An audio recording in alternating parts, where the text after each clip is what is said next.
Welcome to another Planet 6 Parts video. Today's video, timing. Again. So, if you see the first video I'd done, basically I'd already timed this engine. I know I'd set the true top dead center to precision. I know I'd found precision on finding the very top of the cam on the number 1, doing it the way I have it here. Which I'm not sure if anybody else does it, but as you can see, this works to perfection. However, when I actually put it together and actually went through the whole lot to see if everything was lined up right, it didn't line up right. Now I'm wondering why. I made this mistake, and I say I made a mistake. There was no mistake made on what I actually done to get to the line up precision. The numbers were wrong. Let me show you what sent me the wrong way. So as you can see, here's a standard book. Let me zoom in. Repair manual book. In this book now it tells you for a standard cam, the cam opens at 18 before and 58 after, bottom dead center. Bottom dead center. But yeah, when I done my video, the first one, it was top dead center. This is the reason why. Here's the book I use. As you can see, a lot more pages, a lot more details, and it even gives me fuel injection and carburetor models. However, if you look at this, it says from basically late 72 onwards, which is a standard cam, it's 18 before top dead center and 58 after top dead center. Top dead center, not bottom, top. If I look at the fuel injection, it says 18 before top dead center, 58 after bottom dead center. So that doesn't work. Now, if you look at this even, that's the way an early model should be. However, this book, I presume was for late models, tells you bottom dead center. So based on that, and imagine, and it worked out, actually one of the numbers, this is a misprint. Simply as a misprint, it should have been after bottom dead center, and I presume this is the exact same. That's going to be a misprint, it's supposed to be bottom dead center. So that's what led me a little wrong, because when I done the numbers, I end up doing 58 after, 18 before, and I end up at 20 after top dead center, and that ended up, to be honest, to be wrong. So where it's meant to be is actually 110. So if it's 18 before top dead center, 58 after bottom, work it out, it's 110. So if you're reading a standard cam like this, it's 110. So what we're going to do is we're going to do it again. However, since we're doing it again, I'm going to add in something else. I'm going to add in, using this way here, using my way of timing the cam, which I'm not sure, I don't believe, like I said, anybody else actually does it.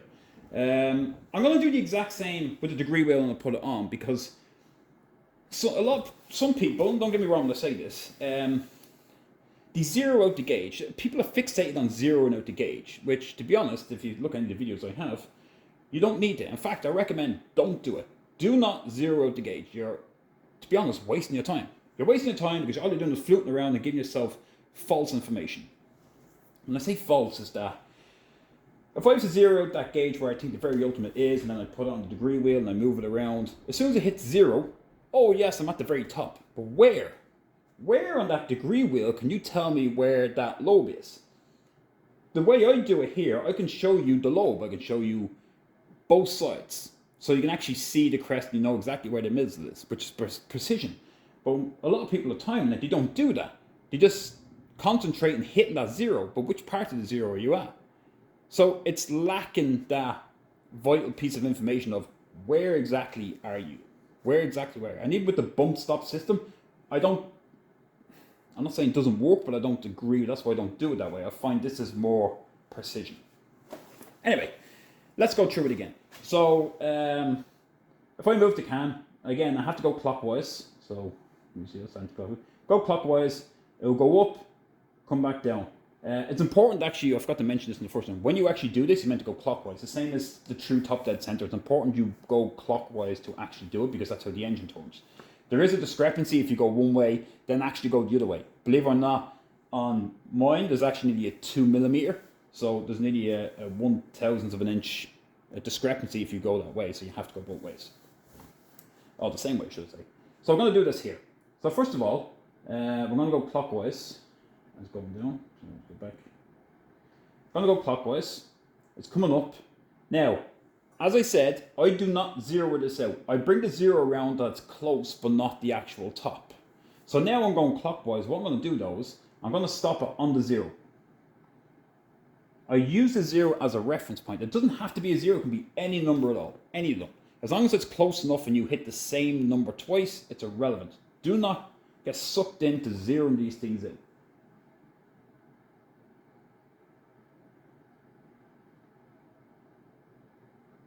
Now it's great because I'm doing it by hand, it gets precision. Alright, so now, sorry, I should zoom in a bit. So, I've zeroed out the gauge. I've zeroed it out on the way up, and I'm going to find my marking on my cam here. So I'm at this one. So I just want to show you this as well, so you can see it.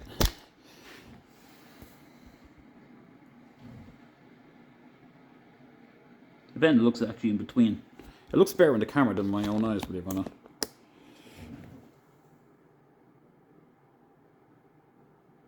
Zoom in.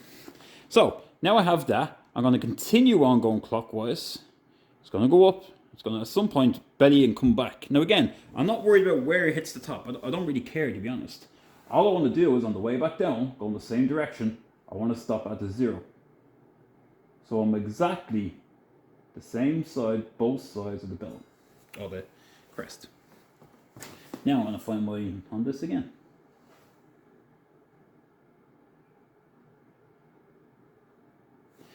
So let's use the camera and zoom in again. Ooh.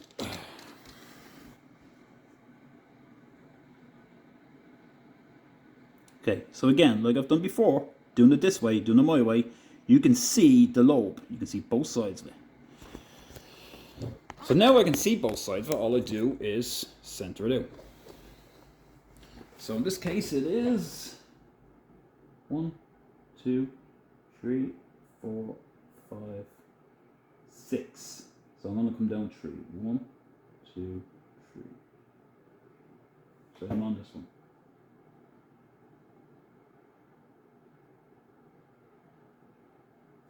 So I know now where I am there is the center. This is, sorry, fingers getting in the way here. I'm trying to zoom in. So there's my degree. There's the middle of it. So now you can see the lobe. And on the degree wheel, on the gauge, I am at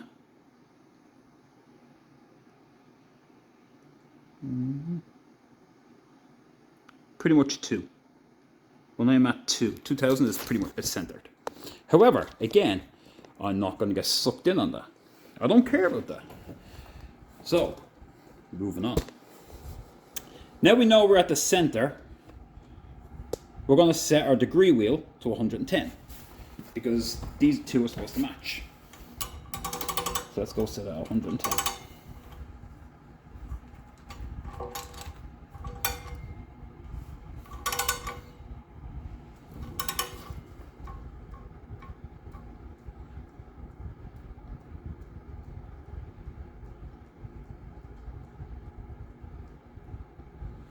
So, if you can see that, I'm going to bring it up a piece.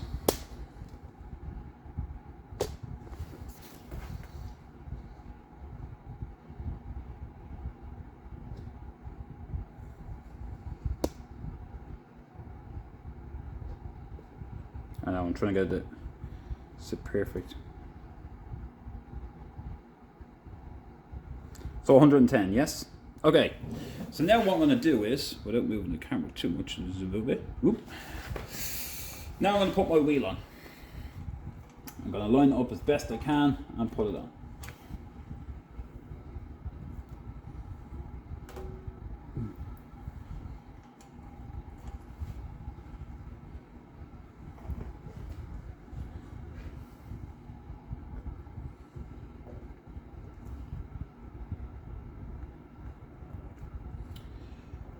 Oops. Go one more this way. Now, sorry if my head gets in the way. Now, regardless how you line this up, I'm going to tell you this. When you put these screws in, no matter how close it is, where if it's just a slightly off one way or the other way, when you put it in, it's going to move the cam. It's going to move the cam that these are right in the middle. I've done it so many times that I know that if it doesn't go in so easy, it's going to move the cam. It's going to move it to line up to the wheel. There's only so much you can do, because that's it. Now these are going in perfect. If they don't go in perfect, here's what I suggest. When you know it's lined up perfect at 110, you got to put it in. They should go in with absolutely zero strain. If you find a bit of a strain, then what you do is keep turning the wheel. Keep taking it off and turning it around until you find one that lines up that's perfect. Now we have them in. It's just hand tight. Now what I'm going to do is I'm going to do this. I'm going to go back. Now, if I go 110 degrees again,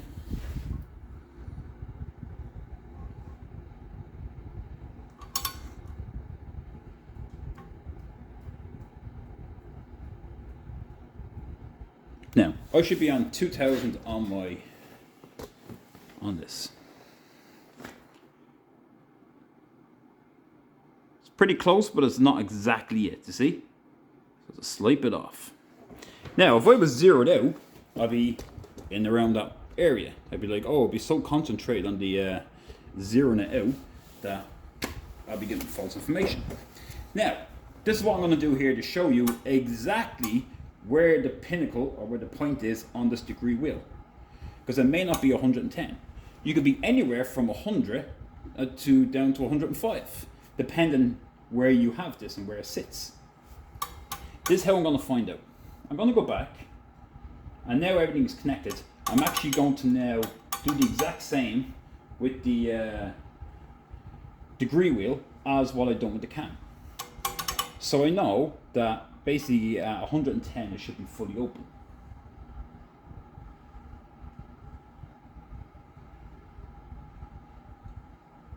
So there it is, goes back down.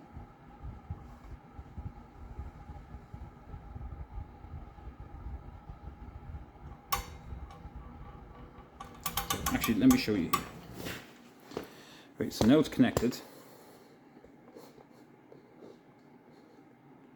Right, so everything's running. So again, it's important to go clockwise. So I go clockwise. You can see it goes up, goes past the zero, stays for a bit, and then comes back down. All right. So let's put this into practice. So I'm going to come back down. Now again, I'm going to go clockwise again. The reason why is because there is a strain, or there is a slack on the chain. So now I'm going to go up and I'm going to zero this out. Like exactly how I done it the first time. So you can see, I've zeroed out. Now what I'm going to do is I'm going to find out where we are on our degree wheel. So if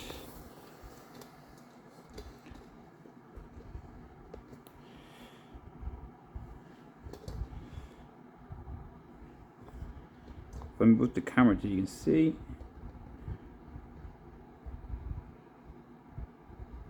What do you think that is? Let's say we're at, that's a half. This looks like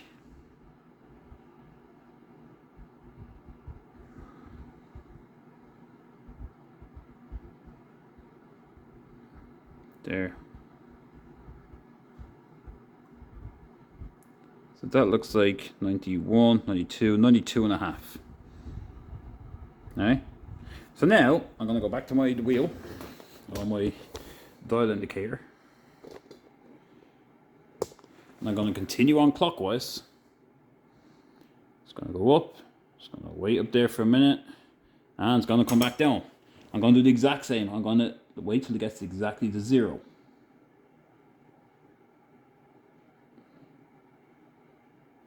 Alright, let's go again. As you can see, pinpoint on zero. Let's go back around to our degree wheel. Now all this moving around.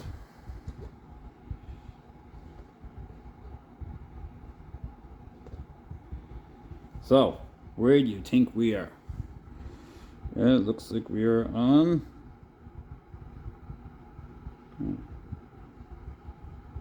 you agree?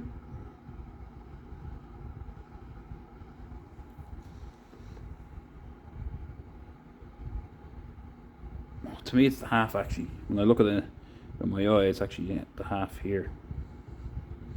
So we're on 2 halves. So now we can see our lobe. Here's the lobe of the cam. So as you can see, from the moment well, that's based on the markings I have, it's not the actual lobe. But you can see now, it's the same picture we can see in the other one. Now we can find out the actual pinnacle of where it opens and closes. So this is 92.5. Let's go, because you can always come back a half. Let's go forward a half, and then we'll come back a half. So let's say 93. 93 to 107. Plus the 20 is 27, 28, 29, and go to half one is 30. So we come back 15. So add 15 on. So 15 to this half, which would be 92.5. 10 would be 103.5. And another 5 is 108.5.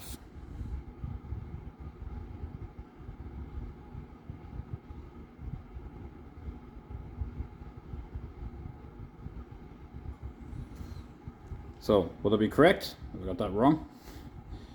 Let's go 93. Sorry, I had to sneeze. Oh, no, I thought I did. 93, 7, 27, 28, 29, 30. So 15. So if we go from 90, let's say 93, 103, 108. So it's actually 107.5. 7.5. So, according to this, exactly 107.5 degrees is where it actually opens. So there's that little tiny bit of discrepancy, and that's why I said if you concentrate on zeroing out, where exactly are you? Because for that little small amount between, let's say, 105 and 110, that's probably the actual lobe. That's probably the actual lobe, depending how close that's probably how far it goes. So, are we at 110? We're pretty damn close. So what I'm going to do is I'm going to leave it there and I'm going to eyeball it again just to double check.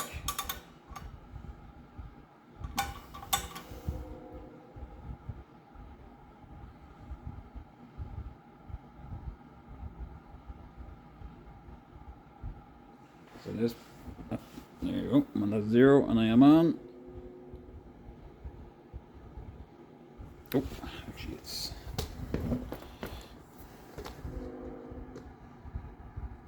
And have the camera around this way, it's easier to see where it's zeroed out. So I actually zeroed out at, let me rub that out, because I'm going to do this twice. I want to make sure I know where I am. So I zeroed out on the gauge. If I look at this, I'm now looking there.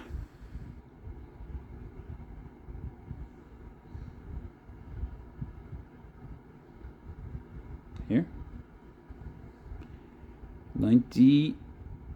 I'll say it's a half again.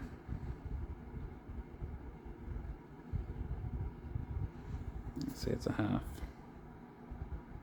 You agree it's a half? All right. I'm going to continue on, and I'm going to zero again. Goes up. So it's important to go clockwise with this.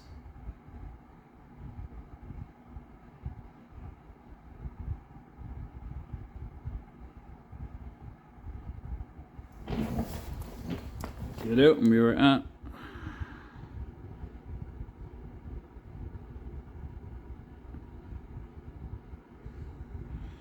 what does it look like to that? It almost looks like bang on. This one, 123 again. Yeah, see 123 on the dot. Okay, so where are we this time? We're at 91, 92, 93.5. So we've basically gone up 1 degree more. So when I fine-tuned it, it's pretty pretty much the same, but I've ended up being 1 degree more, which is a half in the end. So we add them up, we go 1 forward again just to make sure of it. So we're going 1, 2, 3, 94. So 6, 26, 27, 28, 29, 29 and a half. So let's say 29, half of 29, which is 14 and a half. 14 and a half, so again we're going to go 10, which is 104. Add 4 is 118, 18 and a half, so it's pretty much, sorry, 18. You're pretty much looking at 108.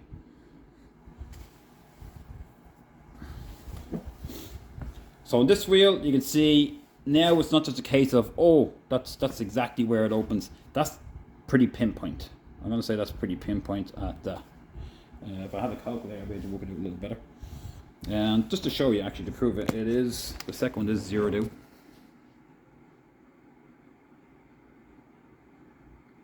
It is 0 2 when I move the second time.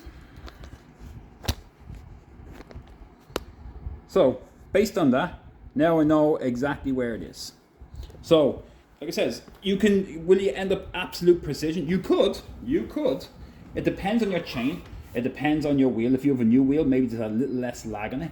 But the most important thing is that you go clockwise with it. And then we know then we get to 108 that we're at the pinnacle. Is that good enough? I'd say yes. Like, you're not going to find 2 degrees. Again, it's as good as you're going to get. Like any chain, any sprocket is always going to have that little bit of wiggle room, and especially with these. And it doesn't make a difference how you do it. When you put them in, the cam is going to line up to it. But either way, now you can see not just the time, and now you can see exactly where you were to the degree of where this is fully open. So, thanks for watching. Any comments, questions, concerns, give me a shout, get in contact with me. Yeah, that's really it. Like I said, this is the way I like to do it. I'm not saying, again, any other way is wrong, but if you zero out that gauge, you're just getting sucked into a scene of 0. Just find where I'm at, find a point after, any point at all. It's much more precision, and that's it. See how you get on. So thanks for watching. Like I said, if you like this, hit the like button, hit the subscribe button, watch my other videos, and thanks for watching version 2 of timing the tr6 engine.